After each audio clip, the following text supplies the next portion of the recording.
राखी का त्योहार बहना, मेरी ये बहना का क्या है कहना, क्या है कहना, क्या है कहना। आया है राखी का त्योहार बहना, मेरी ये बहना का क्या है कहना। मेरी प्यारी बहना, मेरी भोली बहना, आजा तुझको मैं दिल से दुआ दूं, दुआ दूं। आया है राखी का त्योहार बहना, मेरी ये बहना का क्या है ये कहना।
हजारों में मेरी ये बहना, आजा गले से लगा लूं, आजा गले से लगा लूं।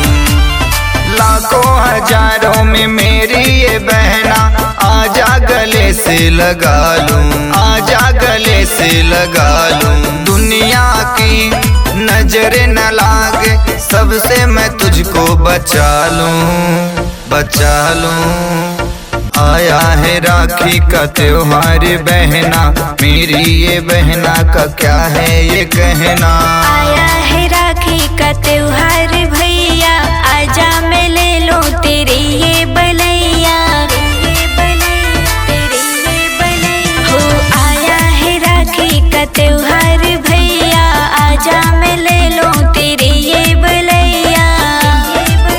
मेरे प्यारे भैया, मेरे भोले भैया, आजा तेरी कलाई सजा दूं, सजा